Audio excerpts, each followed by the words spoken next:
Hello dear, स्वागत करता हूँ आप सभी को यूट्यूब चैनल नर्सिंग ज्ञान में। और आज है आप लोग के बीच में फ्राइडे। ठीक है, आज क्या है? फ्राइडे। तो ऐसे में आज फ्राइडे है तो आप लोग जानते हैं कि सप्ताह के शुरुआती के 4 दिन आपको फर्स्ट ईयर में आपको 4 सब्जेक्ट है तो एक एक सब्जेक्ट करा देते हैं। एक एक सब्जेक्ट से 2-2 क्वेश्चन जितना हो सकता था करा दिए हैं। अब बच गया आपका 2 दिन सप्ताह में। इस सप्ताह में या किसी भी सप्ताह में 2 दिन बचेगा। तो उस 2 दिन में फर्स्ट दिन जैसे फ्राइडे होगा तो उस दिन 2 सब्जेक्ट लाएंगे, ओके, बायो और बिहेवियर। फिर अगले उसके दिन कम्युनिटी और फंडामेंटल, ओके। और इस प्रकार से इस दोनों से भी एक एक प्रश्न और यहाँ से भी एक एक प्रश्न हो जाएगा। मतलब मैक्सिमम प्रश्न आपको मैं कोशिश करता हूँ कि सप्ताह में हो जाए। चूँकि पढ़ने के साथ साथ सिलेबस भी समाप्त करना है तो ये चीज़ें ध्यान में रखना है, इसलिए मैं लाता हूँ। ठीक है, ताकि आपको कम से कम ये क्वेश्चंस भी अगर दोनों से एक एक हो जाए तो बेटर होगा। बाकी देखिए, जीएनएम फर्स्ट ईयर का है, बायो साइंस का है। यूनिट बायो साइंस का जो 2 प्रश्न लिए हैं ना, छोटा छोटा प्रश्न है, तो ये यूनिट नंबर 2 से एक प्रश्न बच गया था जो महत्वपूर्ण था तो उसको ले लिए हैं। और यूनिट 3 भी आज शुरू हो जाएगा जो कि ब्लड चैप्टर है। ठीक है, यूनिट 3 कौन सा है? बायो साइंस का ब्लड है। ठीक है, ब्लड यानी रक्त के बारे में यूनिट नंबर 3 में पढ़ना है। तो ब्लड वाले चैप्टर से भी एक क्वेश्चन लिए हैं, शुरू कर दिए हैं। आपका ब्लड चैप्टर तीसरा चैप्टर है, ठीक है, बायो साइंस का, जिसमें एनाटॉमी और फिजियोलॉजी और माइक्रोबायोलॉजी पढ़ना है ना बायो साइंस में। तो उसमें आपका आज जो है तीसरा सब्जेक्ट शुरू कर रहे हैं। इसमें एक प्रश्न आपका प्रीवियस चैप्टर से है जो आपका उत्तक था, वहाँ से क्वेश्चन बच गया था तो वो क्वेश्चन ले लिए हैं। तीसरा सब्जेक्ट से भी, तीसरा चैप्टर से भी एक क्वेश्चन ले लिए हैं यूनिट से। ठीक है, और बाकी ब्लड है तीसरा यूनिट, आप लोग देखिएगा। ठीक है, चलिए बात रहे बिहेवियर साइंस का। तो बिहेवियर साइंस का यूनिट नंबर 3 चल रहा है तो यहाँ पे हम जो है उसका एक वीडियो लिए हैं यूनिट नंबर 3 से। ठीक है, जो आप क्वेश्चन देखेंगे तो पता चल जाएगा। यानी बायो साइंस का भी यूनिट 3 शुरू हो गया और बिहेवियर का तो यूनिट 3 पहले से चल ही रहा है। यूनिट 3 बिहेवियर का बड़ा है इसलिए थोड़ा लेट लग रहा है। ठीक है, बाकी फर्स्ट ईयर का है तो बायो साइंस का भी और बिहेवियर का भी दोनों का मैंने 5-5 वीडियो कर दिया है, इसलिए यह दोनों के लिए छठा वीडियो है। ठीक है, चलिए ये सब समझना ज़रूरी है ताकि आप कन्फ्यूज नहीं करें। ओके, चलिए बता देते हैं। अब चलिए चलते हैं प्रश्न की तरफ। उम्मीद है कि आप लोग नोट्स बना रहे होंगे, पढ़ रहे होंगे अपने हिसाब से, जो मैंने पहले बता रखा है उस हिसाब से पढ़ रहे होंगे। चलिए शुरू करते हैं। आपसे एक क्वेश्चन शॉर्ट में पूछा जा सकता है 5 नंबर में कि मांसपेशियों के कार्य लिखे। ठीक है ना, कि मसल फंक्शंस ऑफ मसल्स। ठीक है, मांसपेशियों के कार्य लिखे, कार्य बताएं। ठीक है, चलिए हम लोग देखते हैं इसके कार्य को, क्या क्या मांसपेशिया के कार्य होता है। मांसपेशिया के प्रमुख कार्य निम्नलिखित है। जो भी मसल्स है उसका कार्य जो है निम्नलिखित नीचे दिए गए हैं। देखिए, सबसे पहले मैं बता दूं कि आप लोग पहले वीडियो को एक बार देख लीजिए। वीडियो एक बार देखने के बाद डिस्क्रिप्शन में वीडियो के कुछ देर के बाद पीडीएफ डल जाता है। पीडीएफ आकर डाउनलोड कर लीजिएगा और डाउनलोड करने के बाद पीडीएफ को एक बार पढ़कर नोट्स बना लीजिएगा, जिससे होगा ये कि आपका प्रैक्टिस बेहतर होगा। ठीक है, मानव शरीर की आकार मांसपेशियाँ प्रदान करती हैं। अब आप लोग को एक चीज़ समझना पड़ेगा कि मांसपेशी के क्या क्या कार्य है। तो आप सीधा समझिए कि अगर आपके शरीर में सिर्फ और सिर्फ हड्डी रहे तो क्या आपके हड्डी से आपका शरीर अच्छा लगेगा? आपको हड्डी को एक, आपको जो शरीर है उसका स्ट्रक्चर हो पाएगा? नहीं हो पाएगा। आप लोग देखते हैं कि कोई भी पिक्चर वगैरह में सिर्फ जो कंकाल रहता है, स्केलेटन जो सिर्फ कंकाल रहता है वो अच्छा लगता है? उसका कोई जो है आकार होता है? नहीं होता है। तो हमारे शरीर को बेहतर आकार और सुदृढ़ रचना कौन देता है? मांसपेशियाँ देता है। ओके, नेक्स्ट है मांसपेशियों में लचीलापन के गुण होने के कारण ये मानव शरीर को आकार देती है। अब मांसपेशियाँ जो होती है इसमें क्या होती है? इलास्टिसिटी के गुण होती है, लचीलापन के जो है गुण होती है। लचीलापन के कारण ही ना हम किसी साइड मुड़ जाते हैं लेकिन हमारा मांसपेशी जो है अपने जगह पर पुनः वापस आ जाता है। ठीक है, इधर से उधर हम आसानी से मुड़ जाते हैं। यह क्यों होता है? तो मांसपेशी लचीलापन के कारण ही। हड्डी मुड़ेगा तो हड्डी टूटिए जाएगा, हड्डी नहीं मुड़ता है। आप किधर भी साइड अगर मुड़ते हैं, ठीक है, आप एक ही कंडीशन में खड़ा है लेकिन आप दाएं भी देख लेते हैं बाएं भी देख लेते हैं, तो ऐसा क्यों होता है? ऐसा इसीलिए होता है कि जो ज्वाइंट है, ज्वाइंट काम करता है या फिर आपके मसल्स इसमें मदद करते हैं। प्रॉपर हड्डी जो है इधर से उधर नहीं मुड़ता है। प्रॉपर अगर हड्डी इधर से उधर मुड़ जाए तो पता चले हड्डी में क्रैक हो जाएगा वहीं से। ठीक है ना, तो ये जो हम इधर से उधर एक ही जगह बैठे हुए, इधर भी गर्दन हिला लिए, उधर भी गर्दन हिला लिए, चाहे इधर भी शरीर को घुमा दिए, तो ये सब जो है लचीलापन के, इलास्टिसिटी के कारण होता है, जो कि एक मांसपेशी के गुण होने के कारण शरीर में ये चीज़ें हो पाता है। ठीक है, तीसरा देखिएगा, मांसपेशी के शरीर को गर्मी व गति मिलती है।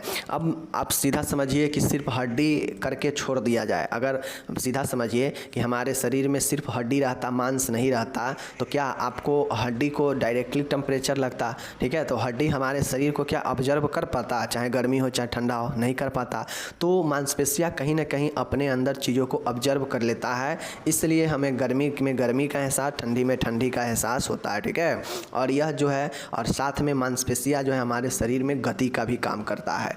हड्डी कोई गति के काम नहीं करता है, ठीक है, मांसपेशियाँ गति के काम करता है। हम कुछ भी चीज़ उठाते हैं, भार वगैरह, तो हमें जो है मदद मिलता है, सहारा मिलता है मांसपेशियाँ के थ्रू। ठीक है, मांसपेशी से शरीर की शक्ति भी मिलती है, बिल्कुल सही है। मांसपेशी शरीर की शक्ति भी जो है देता है। अगर सीधा समझिए कि अगर किसी व्यक्ति में सिर्फ कंकाल है, सिर्फ हड्डी ही है, उस पर मांस नहीं है उसके शरीर पर, तो अगर वही कोई चीज़ उठा पाएगा तो उससे उठा हो पाएगा? नहीं हो पाएगा, उठाने में बनेगा ही नहीं, क्योंकि हड्डी रहेगा तो हड्डी कोई भी चीज़ को संतुलन बना ही नहीं पाएगा। तो इस कारण से मांसपेशी संतुलन भी बनाता है, शक्ति भी देता है शरीर को। ठीक है, पांचवा है देखिएगा, मांसपेशियाँ के द्वारा मानव शरीर जो है चलने फिरने, उठने बैठने, खाने पीने आदि गतिविधियों में मदद मिलता है। बिल्कुल सही बात है। मांसपेशियाँ के द्वारा हम जो है आसानी से हाथ से जो है रोटी चावल खा सकते हैं, कोई दिक्कत नहीं होता है, आराम से हम कहीं उठ सकते हैं, बैठ सकते हैं, ठीक है, चल सकते हैं। तो ये सब मांसपेशी के थ्रू होता है। अगर सिर्फ हमारे शरीर में हड्डी रहता,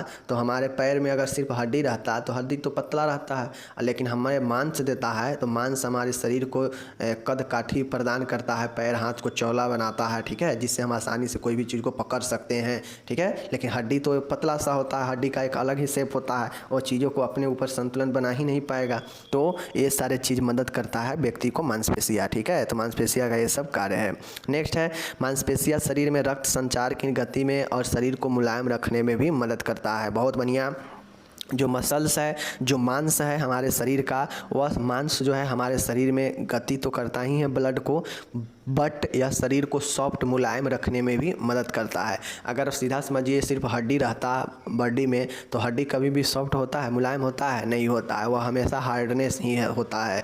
लेकिन यह हड्डी के ऊपर मांस होने से हमारे शरीर में सॉफ्टनेस आता है, मुलायमपन में मदद होता है। ठीक है, नेक्स्ट है सातवां, मांसपेशियाँ प्रत्यास्थता के कारण, वही इलास्टिसिटी के कारण एक बार मुड़ने के बाद पुनः अपनी पूर्व स्थिति में ही आ जाती है। ठीक है, मांसपेशियाँ का यह हमारे शरीर में कार्य होता है कि हम जिधर भी मुड़ जाए कोई दिक्कत नहीं है, वह फिर से अपनी जगह पर आकर ऑटोमेटिक वहाँ पे शिफ्ट हो जाता है। यानी इसमें इलास्टिसिटी का गुण होता है, प्रत्यास्थता का गुण होता है, जिसके कारण कहीं भी किसी भी दिशा में अगर आप या कोई भी व्यक्ति मुड़ जाए और फिर से अपने सीधा हो जाए, तो उसका मांस जो है, मांसपेशी जो है फिर से अपने जगह पर आ जाता है। ठीक है, तो यह भी एक शरीर के कार्य है मांसपेशी का। नेक्स्ट है, मांसपेशी से समन्वय होने के कारण हमारी इच्छा के अनुपात एवं कार्यों के अनुपात में समन्वयता स्थापित करता है, जिससे मानव शरीर को अपना कार्य करने में आसानी होती है। ठीक है, अब देखिए, मांसपेशी जो होता है हमारे इच्छा और हमारे कार्य दोनों के बीच में समन्वय बनाता है। ठीक है, समन्वय बनाता है, जिससे हम जो है किसी भी कार्य को आसानी से कर पाते हैं। मतलब हमारा इच्छा किया कि हम 2-4 किलो के बोरी को उठाएं, तो हाथ से पकड़ेंगे, तो हाथ से पकड़ेंगे मेरा इच्छा होगा, और हाथ से पकड़ेंगे हाथ मेरा उस पर काबू होगा, तभी तो हो पाएगा ना।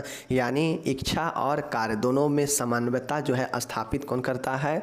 मांसपेशी करता है, जिससे हम किसी कार्य को आसानी से कर पाते हैं। तो मांसपेशी का ये भी कार्य होता है कि कार्य और इच्छा के बीच में जो है अनुपात को जो है स्थापित करना, समन्वयता को, जिससे हम किसी कार्य को कर सकते हैं। ठीक है, तो इस प्रकार से मांसपेशी का 8 कार्य दिया गया है यहाँ पे। आप चाहें तो इसमें और सारे कार्य को अलग से ऐड कर सकते हैं। ठीक है, चलिए मैं आपको 8 कार्य यहाँ पे बता दिया। आप चाहें तो और कार्य भी लिख सकते हैं कि मांसपेशी शरीर में और क्या क्या कर सकता है। ठीक है, मांसपेशी हमारे शरीर में जो है अत्यधिक ठंडी और गर्मी से भी बचा सकता है। ठीक है, मांसपेशी से हमारे शरीर को आकार प्रदान होता है। ठीक है, मांसपेशी हमारे शरीर को या किसी भी शरीर को जो है क्या करता है? सौंदर्य प्राप्त करवाता है, मतलब सुंदरता दिखता है। ठीक है, तो और सारी चीज़ आप लोग लिख सकते हैं मांसपेशी के कार्य में। बाकी मैं इतना बता दिया, आप लोग देख लीजिएगा। ओके, यहाँ पे इंग्लिश दिया गया है, इंग्लिश वाले इंग्लिश में देख लीजिएगा।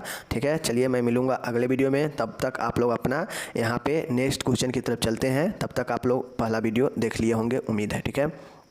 चलिए यहाँ पे अब हम लोग चलते हैं दूसरे प्रश्न है, वो तो था दूसरा चैप्टर का सेल का, मैंने बता दिया। अब हम लोग यहाँ पे न्यू चैप्टर न्यू यूनिट है, तीसरा यूनिट है ब्लड, रक्त के बारे में। ठीक है, रक्त के बारे में हम लोग पढ़ेंगे। तो आज हम लोग पढ़ेंगे रक्त से क्या समझते हैं, रक्त के प्रमुख घटक को समझाए।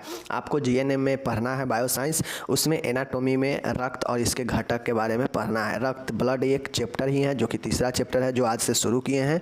तो एक प्रश्न ब्लड से लेकर आए हैं कि ब्लड से क्या समझते हैं, ब्लड में प्रमुख कौन कौन से घटक होते हैं, कंपोनेंट होते हैं ब्लड में, इस चीज़ को बताइए। तो आज आप लोग को क्लियर हो जाएगा कि आखिर ब्लड होता क्या है, ब्लड का क्या राज है। ठीक है, बहुत लोग एक मानते हैं कि ब्लड एक नॉर्मल सा चीज़ें है जो लाल होता है, बस यही सब मानते हैं, लेकिन ब्लड में बहुत सारे कंपोनेंट होते हैं जिसके बारे में आज आप जान पाएंगे। एक एक करके अच्छे से समझिएगा ब्लड के बारे में। ठीक है, चलिए देख लीजिए ब्लड क्या होता है। साथियों, ब्लड जो है, रक्त जो है एक तरल संयोजी ऊतक है, यानी फ्लूइड कनेक्टिव टिश्यू है। ये मैंने आपको कनेक्टिव टिश्यू में भी पढ़ाए थे कि रक्त एक तरल संयोजी ऊतक है। ओके, यह रक्त वाहिनियों में बहने वाला एक चमकदार लाल रंग का चिपचिपा द्रव होता है। सबसे पहले आपको समझना पड़ेगा कि रक्त एक कनेक्टिव टिश्यू है, ठीक है, जो तरल के रूप में होता है। ठीक है ना, यह रक्त वाहिनियों में बहने वाला, रक्त वाहिनी मतलब समझ रहे ना कि ये रक्त का नली है। ठीक है, ये रक्त का नली है, ये रक्त का नली है। ठीक है,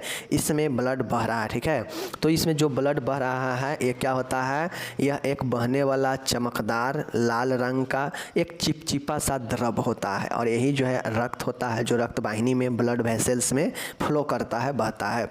रक्त वाहिनियों में एक स्थान से दूसरे स्थान तक धारा प्रवाह करता है। रक्त जो होता है वह क्या करता है कि जैसे हृदय से ब्लड पंप हुआ, ठीक है, हृदय से ब्लड पंप हुआ तो यह अलग अलग शरीर के अंगों में जाकर क्या करता है, धारा प्रवाह करता है। किसके द्वारा, ब्लड वेसल्स के द्वारा। ठीक है, रक्त वाहिनियों के द्वारा ब्लड जो है शरीर के सभी अंगों में क्या होता है, धारा प्रवाह करता है, मीन्स फ्लो करता है। ठीक है, तो इस प्रकार से आप लोग ब्लड के बारे में अच्छे से समझ लीजिए। ठीक है, मैं पढ़ा रहा हूँ, बहुत बढ़िया। उसके बाद देखिएगा यहाँ पे रक्त के कारण ही शरीर के जीवित ऊतकों का संबंध बाहरी दुनिया से बनता है। साथियों, रक्त जो ही एक ऐसा हमारा शरीर में तरल है जो क्या करता है कि ऊतकों को डायरेक्ट जो है जीवित रखने के लिए यह जो है काम करता है। अगर आपके शरीर के किसी भी भाग में ब्लड फ्लो बंद हो जाए, ब्लड का प्रवाह, रक्त का प्रवाह बंद हो जाए, तो वहाँ का जो टिश्यू है, जो सेल है, वह क्या होगा, नष्ट होने लगेगा, मृत्यु होने लगेगा, और वहाँ का अंग जो है काम करना बंद कर देगा, या काला हो जाएगा, या सड़ने लगेगा। तो इस प्रकार से रक्त जो है ऊतकों को जीवित रखने का काम करता है। ठीक है, रक्त जो है रक्त वाहिनियों की सहायता से संपूर्ण शरीर में एक स्थान से दूसरे स्थान तक बिना किसी रुकावट के बहते रहता है। अब हमारे शरीर में एक जाल सा बना हुआ रक्त वाहिका होता है। ठीक है, ये रक्त वाहिनी मतलब रक्त का बहने वाला एक, समझ रहे हैं ना, रक्त वाहिनी मतलब क्या होता है कि रक्त का बहने वाला एक रास्ता जिसके द्वारा रक्त बहता हो, या रक्त का नली। ठीक है, सीधा कहिए रक्त का वाहिनी, जिसके द्वारा रक्त जो है संपूर्ण शरीर में एक जगह से दूसरे जगह बिना किसी रुकावट के बहते रहता है। चीज़ों को समझ गए, तो यही रक्त वाहिनी होता है। अब ये अलग चीज़ें है, रक्त वाहिनी एक आर्टरी होता है, वेन होता है, कैपिलरीज होता है, तो वो सब आगे पढ़ेंगे। अभी सिर्फ समझना है कि रक्त वाहिनी के द्वारा जो है संपूर्ण शरीर में रक्त जो है क्या होता है, बहते रहता है। ठीक है, रक्त स्वाद में नमकीन होता है, चीज़ को समझिए, विशेष प्रकार की गंध वाला एवं अपारदर्शक द्रव होता है।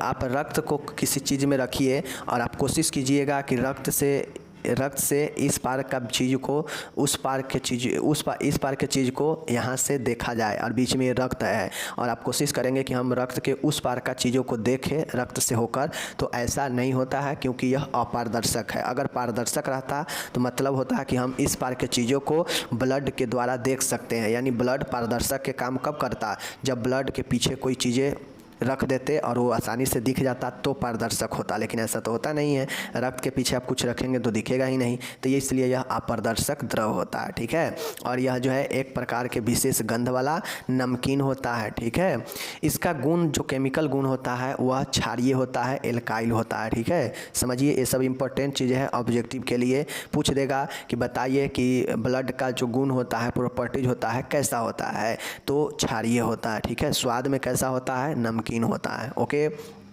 यह कौन सा द्रव होता है? तो यह एक तरल संयोजित ऊतक है और साथ में यह एक अपारदर्शक द्रव होता है। ठीक है, समझ गए। तथा पीएच मान इसका लगभग इतना से लेकर इतना तक होता है। नॉर्मली आप लोग देखते होइएगा तो 7.4 जो है लिखा रहता है ब्लड का पीएच मान। रियल में ब्लड का पीएच मान आपको ये इतना दिया गया है। ठीक है, चलिए, तो ये तो मैंने बता दिया आपको। अब एक और चीज़ें देख लीजिए, महत्वपूर्ण सब चीज़ें अब आ रहा है। सीरा की अपेक्षा धमनी जो है रक्त का अधिक चमकीला, लाल व क्षारीय होता है। अब यहाँ पे हम लोग कुछ चीज़ें देख रहे हैं। जो रक्त बहेगा वह किस में किस प्रकार का रक्त बहता है, मतलब किस वाहिनी में किस प्रकार का रक्त बहता है। तो देखिए, मैंने आपको पहले ही बताया कि एक होता है आपका आर्टरीज। ठीक है, एक आर्टरीज होता है जिसमें शुद्ध जो रक्त बहता है, ऑक्सीजन वाला बहता है, जो हृदय से संपूर्ण शरीर की तरफ जाता है। ठीक है, तो ये एक आर्टरी होता है। एक भेन होता है। ठीक है, एक भेन होता है।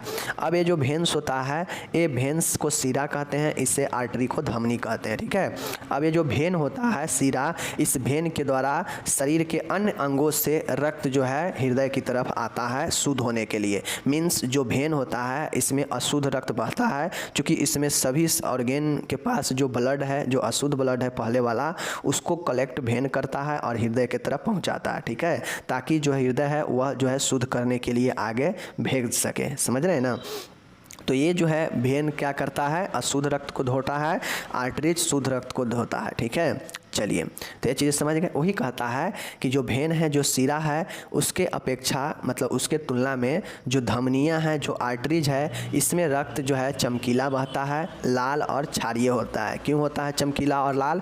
क्योंकि यह शुद्ध रक्त होता है, इसलिए चमकीला और लाल होता है। लेकिन जो अशुद्ध होता है वो कम्प्लीटली चमकीला और लाल नहीं होता है, वो थोड़ा डार्क में होता है। ठीक है, तो यही चीज़ें हैं, क्योंकि यह ऑक्सीजन युक्त शुद्ध रहता है। ठीक है, तो ये जो चीज़ें हैं मैंने आपको बता दिया।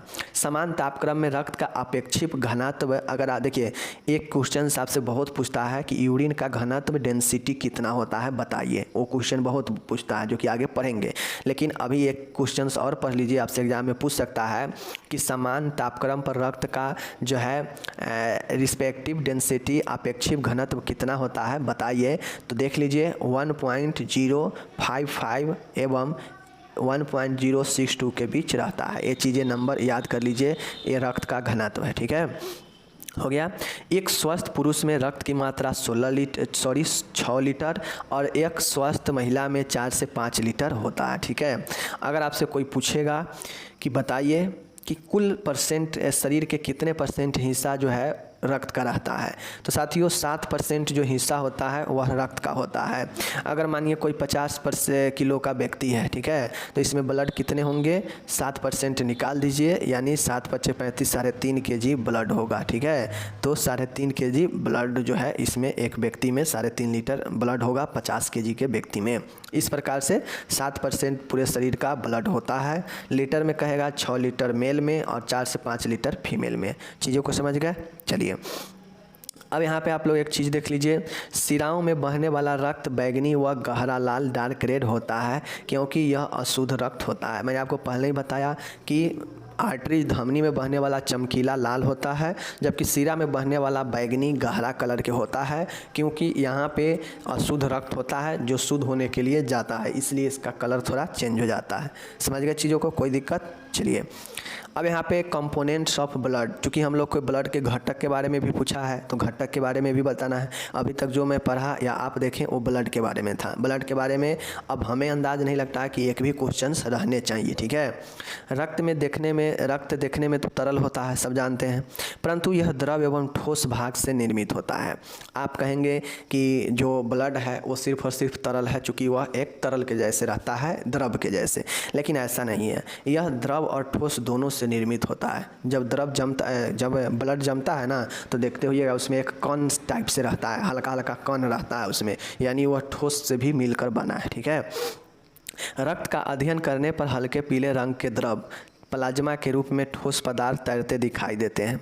जब आप अच्छे से पढ़ेंगे लैब में तो आपको पता चलेगा कि जो रक्त है, रक्त में जो ठोस पदार्थ मिला हुआ है वो ठोस पदार्थ एक प्लाज्मा होता है, जो हल्के पीले रंग का द्रव टाइप से जो द्रव में, हल्के पीले रंग के द्रव में ठोस पदार्थ तैरते दिखाई देता है, वही प्लाज्मा होता है। ठीक है, रक्त का द्रवीय पदार्थ प्लाज्मा होता है। ठीक है, रक्त का जो द्रवीय पदार्थ होता है वह प्लाज्मा होता है, जो हल्के पीले रंग का होता है। लेकिन इस प्लाज्मा में जो द्रव की अवस्था होता है, इसी में छोटे छोटे कण जो है, पार्टिकल जो है तैरते रहते हैं, जो ठोस के रूप में होता है। इसीलिए रक्त को द्रव और ठोस बताया गया। ओके, जो रक्त का 55% भाग होता है, एक बार समझ लीजिए, कोई भी चीज़ 100% होता है। ठीक है, इस 100% में आपको 2 में बांटा गया है रक्त को।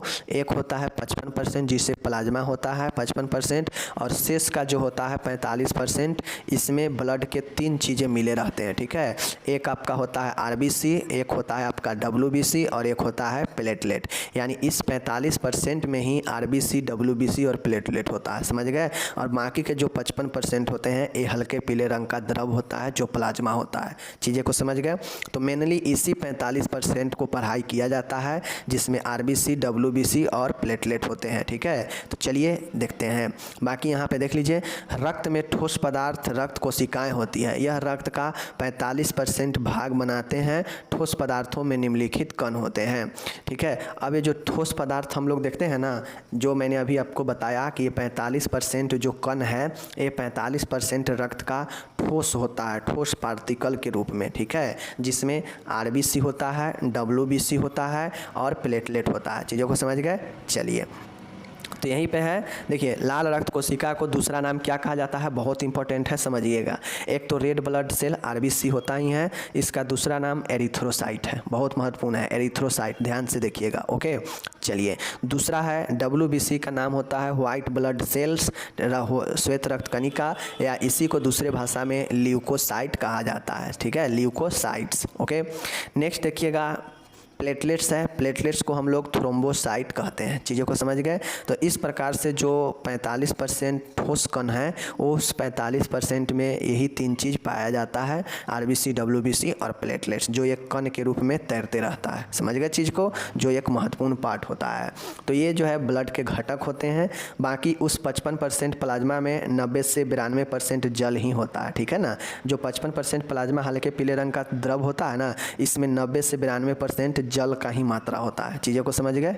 चलिए, सब चीज़ मैंने बता दिया। यहाँ पे इंग्लिश दिया गया है, इंग्लिश में आप लोग इंग्लिश वाले देख लीजिएगा। ब्लड को मैं पूरा अच्छे से कवर कर दिया हूँ, ब्लड के बारे में कोई दिक्कत नहीं होनी चाहिए। अब हम चलते हैं बिहेवियर साइंस के दुनिया में। साथियों, बिहेवियर साइंस में तीसरा सब्जेक्ट से चल रहा है, तीसरा जो चैप्टर है उससे चल रहा है।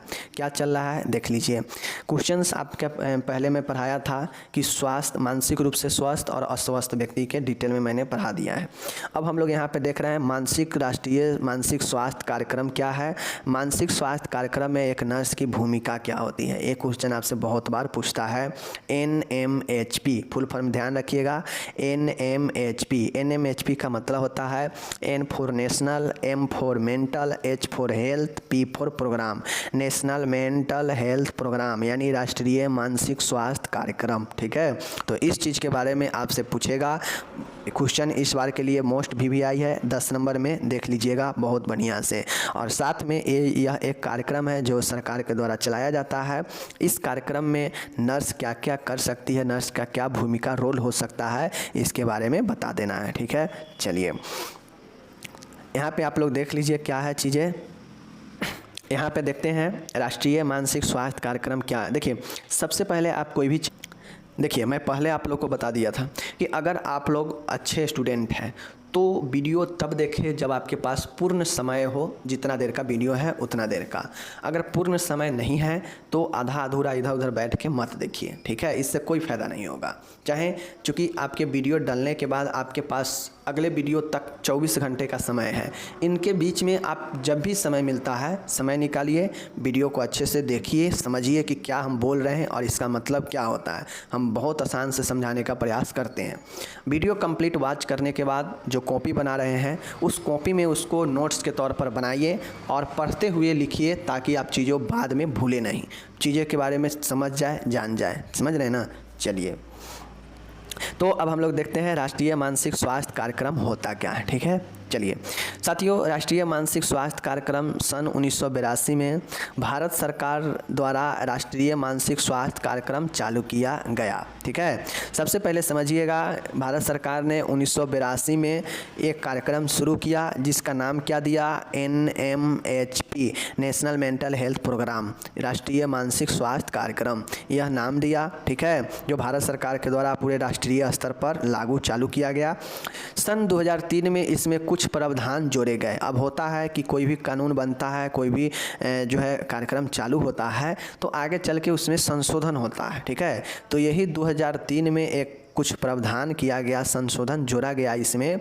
जैसे क्या क्या चीज़ें जोड़ा गया, जैसे देख लीजिए, राजकीय मानसिक अस्पतालों का आधुनिकीकरण, मॉडर्नाइजेशन करना व मेडिकल कॉलेजों में मनोरोग विभाग को प्रमोशन देना, उन्नत बनाना।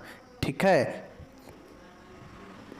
तो जो यहाँ पे 2003 में जो प्रावधान जोड़ा गया उसमें कहा गया कि जो भी स्टेट लेवल का मानसिक अस्पताल है उसका मॉडर्नाइजेशन किया जाएगा, और जो मेडिकल कॉलेज है, जो सभी ज़िला में लगभग ज़िले स्तर पर होता है मेडिकल कॉलेज, तो ये मेडिकल कॉलेज जो होते हैं इसमें मनोरोग साइकेट्रिक जो विभाग होगा, मानसिक रोग जो विभाग होगा, उसको और बेहतर बनाना इसका लक्ष्य था। ये चीज़ें जोड़ा गया। चीज़ों को समझ गए इतने बारे में। चलिए अब एक चीज़ें आता है, आपको ये भी समझना पड़ेगा कि ये जो चीज़ें हैं, कार्यक्रम शुरू किया गया किसके लिए शुरू किया गया, इसका मतलब रिजल्ट क्या है, क्यों शुरू किया गया। कोई भी कार्यक्रम सरकार शुरू करती है तो उसका पीछे कोई ना कोई लक्ष्य, कोई ना कोई उद्देश्य, पर्पज होता है, तभी तो शुरू करती है सरकार।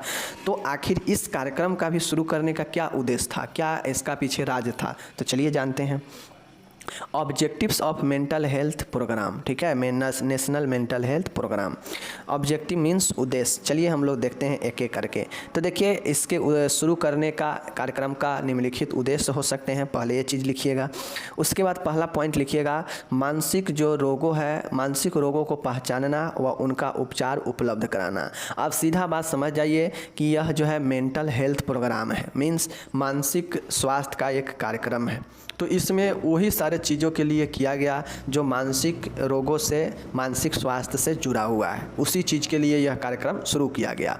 ठीक है, तो पहला जो पॉइंट है वह मानसिक रोगों का पहचान व उनका उपचार उपलब्ध कराना। इसमें ये लक्ष्य था, उद्देश्य था कि जो भी मानसिक रोग है उसको पहचाना जाए किसी भी व्यक्ति में, और उसका उपचार जो है उसे उपलब्ध कराया जाए, इसका उद्देश्य है। ठीक है, भारत में प्रत्येक राज्य में मानसिक रोगियों को उचित उपचार व सहायता उपलब्ध कराना। चूँकि यह नेशनल लेवल पर था, इसलिए भारत में किसी भी राज्य में मानसिक रोगी है तो उसको उचित उपचार, ठीक है, और उससे सहायता उपलब्ध कराना इस कार्यक्रम का मुख्य उद्देश्य है। ठीक है, नेक्स्ट देखिएगा, समुदाय को मानसिक स्वास्थ्य कार्यक्रम में भाग लेने हेतु प्रोत्साहित करना। अब जो समुदाय के लोग हैं वह मेंटल हेल्थ कार्यक्रम में ज़्यादा से ज़्यादा भाग ले, ज़्यादा से ज़्यादा जाने मानसिक स्वास्थ्य के बारे में, इसके लिए लोगों में प्रोत्साहन करना, प्रोत्साहित करना। ठीक है, ये उद्देश्य था इसका। चौथा पॉइंट है कि सामान्य स्वास्थ्य सेवाओं में मानसिक स्वास्थ्य के बारे में जानकारी को प्रोत्साहित करना। मतलब अगर नॉर्मल भी किसी चीज़ का ट्रीटमेंट हो रहा है तो उस ट्रीटमेंट में लोगों को बताना कि मानसिक स्वास्थ्य क्या है, मानसिक स्वास्थ्य से जुड़ी हुई चीज़ों को बताना एक नॉर्मल, एक सामान्य सेवा में भी। ठीक है, जैसे आप लोग देखते होइएगा, जाते होइएगा कहीं पे तो आप लेना कुछ और है लेकिन दिखाया किसी और चीज़ के बारे में भी जाया जाता है कि ये भी चीज़ बेहतर है, ये भी चीज़ नया आया है, ये भी चीज़ ले लीजिए। ऐसा क्यों? ताकि उस चीज़ के बारे में वो प्रमोशन कर रहा है, बता रहा है आपको। ठीक है, तो ठीक यहाँ भी अगर कोई सामान्य इलाज कराने भी अगर कोई व्यक्ति जाता है तो इस कार्यक्रम का ये उद्देश्य था कि सामान्य सेवा वाले को भी, समान सेवा जो लेने जा रहा है स्वास्थ्य का, उसको भी मानसिक स्वास्थ्य के बारे में जानकारी देना और प्रोत्साहित करना, इसका उद्देश्य था। तो यहाँ पे 4 पॉइंट मैंने आपको उद्देश्य में बता दिया। आप चाहें तो एक मानसिक रोग और रोगियों के लिए और सारे चीज़ जो है इसमें लिख सकते हैं। ठीक है, चलिए, तो उसका उद्देश्य हो जाएगा। अब यहाँ पे मैं देखूंगा, बहुत शानदार प्रश्न है, मानसिक स्वास्थ्य कार्यक्रम में नर्स की भूमिका। अब देखिए, नर्स की भूमिका जो है पूछेगा तो चाहे वो आपको मेंटल साइकोलॉजी में पूछ लिया हो इसमें, या फिर आपके फंडामेंटल में पूछ लिया हो, या फिर आपके कम्युनिटी में पूछा हो, आपके नर्स का जो भूमिका होता है लगभग सभी जगह एक जैसे होते हैं। ठीक है, तो आप कंफ्यूज कहीं नहीं होइएगा। अगर नर्स की भूमिका कोई भी पूछ लेगा और जिस भी चीज़ का याद होगा उस चीज़ का लिख दीजिएगा। ठीक है, चलिए यहाँ पे मैं आपको बताता हूँ मानसिक स्वास्थ्य कार्यक्रम में एक नर्स की क्या क्या भूमिका हो सकती है। ठीक है, आप देखिए हमको लिखने का तरीका क्या है।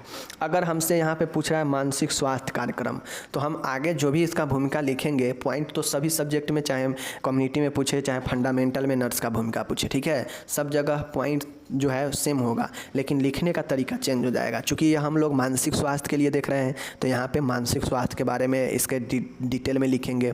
हमसे पूछा जाएगा कम्युनिटी नर्सिंग के भूमिका के बारे में, तो वहाँ पे हम कम्युनिटी हेल्थ के बारे में लिखेंगे भूमिका में। ठीक है, बट आपको पॉइंट जो है सबका समान होता है, जो यहाँ होगा वो वहाँ भी होगा। ठीक है, जैसे देख लीजिए नैदानिक भूमिका क्लिनिकल रोग। अब क्लिनिकल रोग यहाँ भी है वहाँ भी हो सकता है, कम्युनिटी में फंडामेंटल में भी एक नर्स की भूमिका। लेकिन अगर कम्युनिटी में पूछेगा तो हम कम्युनिटी के लिए लिखेंगे। यहाँ पे हमसे सामुदायिक, यहाँ से हमसे मानसिक स्वास्थ्य कार्यक्रम के बारे में पूछ रहा है, इसलिए हम यहाँ पे लिखेंगे। जैसे देखिए नैदानिक भूमिका है, पहला पॉइंट मतलब उपचार निदान की सहायता करना। देखिए लोगों में मानसिक रोगों को पहचानना व उनके उपचार में सहायता करना, यह नर्स का समुदाय में मुख्य कार्य है। अब एक नर्स का एक मुख्य कार्य है कि वह मानसिक रोगों को पहचाने और उसका उपचार सहायता करे पेशेंट को, यह नैदानिक भूमिका में होता है। नैदानिक मतलब क्या होता है कि उपचार की भूमिका, सहायता की भूमिका। ठीक है, हो गया, एक नर्स का ये काम है। दूसरा भूमिका है अध्यापक टीचर के रोल में। अब जो भी नर्स है वह अगर मानसिक स्वास्थ्य कार्यक्रम में अगर किसी को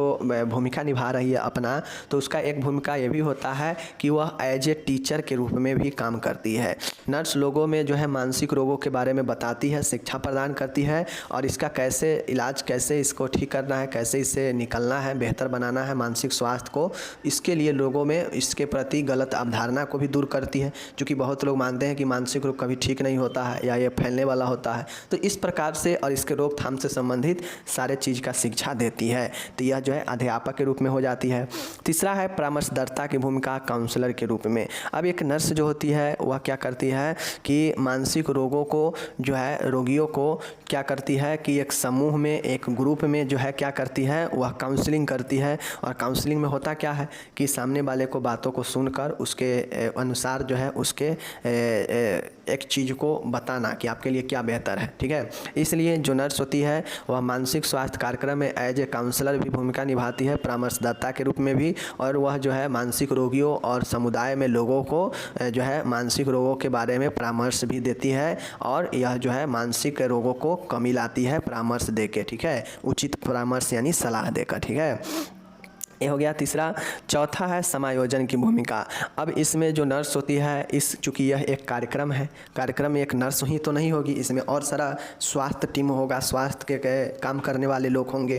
तो एक नर्स का काम होता है कि यह जो है अपने स्वास्थ्य टीम के बीच में एक समायोजन बनाए, एक कोऑर्डिनेशन का भी काम करती है। ठीक है, बहुत सारे स्वास्थ्य दल है, सदस्य हैं, उनके बीच में कैसे समायोजन बनेगा, इसका कार्य जो है ये नर्स का भी भूमिका रहता है, समायोजन बनाना एक दल से दूसरे दल के सदस्यों के बीच। ठीक है, यह सुविधा प्रभाविकता में वृद्धि होती है। अब जब समायोजन बनता है तो इससे प्रभावी होने में मदद मिलता है तथा स्वास्थ्य दल के सदस्यों का काम करने में आसान होती है। ठीक है, जब एक दूसरे से समायोजन हो पाता है, तो अगर समायोजन नहीं होगा, लड़ाई झगड़ा हो जाएगा तो दिक्कत हो जाएगा। इसलिए नर्स का काम समायोजन बनाने की भूमिका में भी होती है। पांचवा में है नर्स का एक काम एडवोकेट के रूप में, वकील के रूप में भी होती है। ठीक है, नर्स कार्य करते समय कानून के विभिन्न पक्षों को प्रयोग करती है। नर्स जो होती है वह जो है काम करते समय, ठीक है, अपने विभिन्न कानूनी विधि का प्रयोग करती है, जिससे रोगी व स्वयं के अधिकारों की रक्षा जो है प्रभावी ढंग से हो सके। समुदाय के लोग अपने अधिकारों के प्रति जागरूक करती है। ठीक है, अब एक वकील का क्या काम होता है? वकील का काम होता है कि वह उसके पास कोई भी क्लाइंट आता है तो उसके अधिकारों को बताए। ठीक है, उसका क्या कानून है उसके लिए, उसके बारे में बताता है। ठीक है, और उसके कार्य को क्या करता है, मजबूती के साथ सामने रखता है कोर्ट में, ठीक है ना। तो यही वकील का यहाँ भी उस प्रकार से काम होता है कि जो भी मानसिक रोगी है उसके अधिकारों के बारे में उसे बताती है, ठीक है, उसके अधिकारों को रक्षा करती है और खुद का भी अधिकार को जानती है, तो अपने भी अधिकार को क्या करती है, स्वयं को और रोगियों के अधिकार को रक्षा करती है प्रभावी ढंग से, और सभी कानूनी पक्षों को ध्यान में रखते हुए जो है वह काम करती है, ठीक है। तो यही जो है वकील की भूमिका हो गया। ओके, छठा है, सेकेंड लास्ट है, रोल ऑफ एडमिनिस्ट्रेटर, प्रशासक की भूमिका। अब एक प्रशासक का क्या भूमिका होता है, तो एक प्रशासक की भूमिका क्या होता है आपको जानना चाहिए। तो एक जो प्रशासक होते हैं, एडमिनिस्ट्रेटर का क्या भूमिका होता है कि सभी चीज़ों को कंट्रोल करना, ठीक है, देख रेख करना और सभी से काम करवाना, प्रशासनिक, इसको हम लोग प्रशासनिक बोलते हैं, ठीक है। तो जो प्रशासक होते हैं, नर्स एक प्रशासक का भी काम करती है, और नर्स जो है स्वास्थ्य कार्यक्रम का जो है क्रियान्वयन करती है, मतलब चलाने का काम करती है, और जो भी अन्य सहयोगी सदस्य होते हैं उसके स्वास्थ्य कार्यक्रम में, उस टीम में, उसका मार्गदर्शन का भी काम नर्स ही करती है, ठीक है। अतः नर्स समुदाय में विभिन्न कार्यक्रमों के नियमित रूप से क्रियान्वयन हेतु प्रशासक की भूमिका निभाती है। अब एक एडमिनिस्ट्रेटर का क्या काम हो सकता है, एक प्रशासक का क्या काम हो सकता है कि कोई भी कार्यक्रम चल रहा है उसको बेहतर ढंग से करवाना, उस पर नज़र रखना, निगरानी करना, ठीक है, उसके अंदर जो भी टीम में काम कर रहे सदस्य हैं उसका मार्गदर्शन करना, ठीक है, और कार्यक्रम का क्रियान्वयन करना। ओके, और साथ में विभिन्न तरीक़ा के कार्यक्रमों को क्रियान्वयन हेतु प्रशासक के रूप में भी भूमिका नर्स निभाती है। चीज़ें को समझ गए। चलिए लास्ट है, नर्स जो है एक संपर्ककर्ता की भूमिका निभाती है, कॉन्टैक्ट मेकर की भी भूमिका निभाती है। कैसे, चलिए देखिए। कॉन्टैक्ट मेकर मतलब होता है संपर्ककर्ता, मतलब संपर्क को स्थापित करने वाला। तो नर्स एक संपर्क को स्थापित करने वाला भी जो है एक रोल निभाती है, जैसे रोगी व उसके संबंधी के बीच, ठीक है, चिकित्सक, डॉक्टर, स्वास्थ्य दल और अन्य सदस्यों के मध्य में संपर्क स्थापित करने का कार्य नर्स ही करती है, ठीक है। रोगी के अस्पताल में भर्ती होने के साथ ही नर्स एवं रोगी का परस्पर संबंध हो जाता है। और एक चीज़ आपको समझना पड़ेगा कि जो रोगी होता है, रोगी का जो सबसे फर्स्ट जो सर्वप्रथम जो सामना होता है वह नर्स से ही होता है, ठीक है। तो इसलिए नर्स जो है एक कॉन्ट्रैक्टर के काम करती है, जिसमें नर्स जो है रोगी को उसके संबंधियों से या डॉक्टर से या स्वास्थ्य दल के अन्य सदस्यों से संपर्क करवाती है, स्थापित करती है, ठीक है। चलिए ये चीज़ें हो गया।